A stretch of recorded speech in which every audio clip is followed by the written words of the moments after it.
Harley there too? No. Did you go pick up a Harley there? No, I was traveling with my bike. Oh, through, that's what through people Nashville. thought it was then. Okay. Gotta go back to your right. I know I just decided to stop in Nashville for an hour or two, and I was walking down the street. I mean, I've known Jamie since about 1987 probably. I met her in Australia. She was singing in clubs and I was doing theatre and stuff, and I wrote a couple of songs for her when she was a young girl too, which she recorded and everything.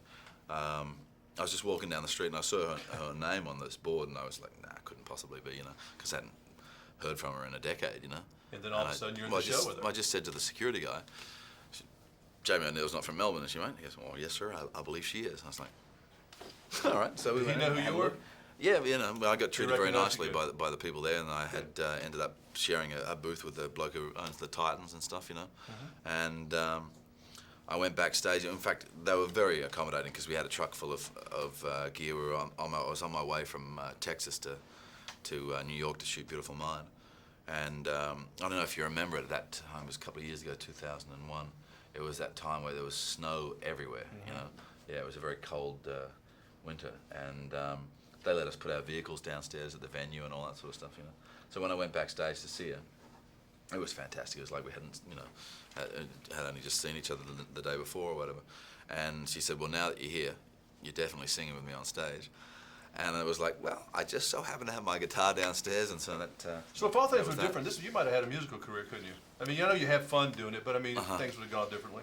Oh, well, possibly, Were you just not that fired up about it like you were acting? Well, it's a different thing for me, I understand where I sort of sit musically in terms of the world, and although I enjoy the poetry of my song lyrics, I'm not necessarily, I don't see myself as being competitive with the greats in terms of singing or anything. You're not Roger Daltrey or whoever you whoever. you think is a great singer or whatever. Whereas with acting, I can jam with anybody. Apparently, and Hollywood cannot typecast you, can they? Well, they certainly try. defied all rules. But not necessarily within the job. I think the worst aspect of it for me is trying to typecast me outside of the job, which is, distressing for friends and family and stuff when they read things about you which are patently untrue, but there's really no defense, against a sort of a media onslaught of that nature. I know my friends in Austin said he was seeing, there were all kinds of Russell Crowe sightings there for a while, but now you're all settled and calm and married. And yeah, apparently, but that's the new tabloid version of who you are, I mean, if I ever settled down, my wife would kick me out of the house. She married the man she loves, and we all change. We get ready for diapers. I've done it a bunch of times. I've got grandkids at this point. But again, the same sort of thing. I don't think that necessarily, I mean, it just depends on whether you believe the artificial construct in the first place as to whether calming down is required or whatever.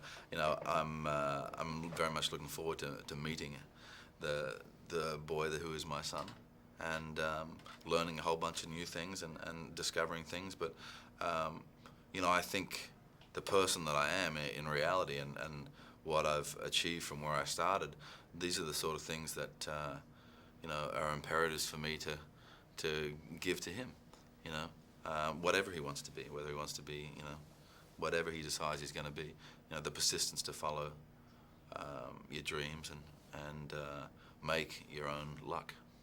Fine movie you've done, but I like all your stuff, so thanks, I'm man. biased. Cool, Jimmy. Nice seeing you again. Cheers.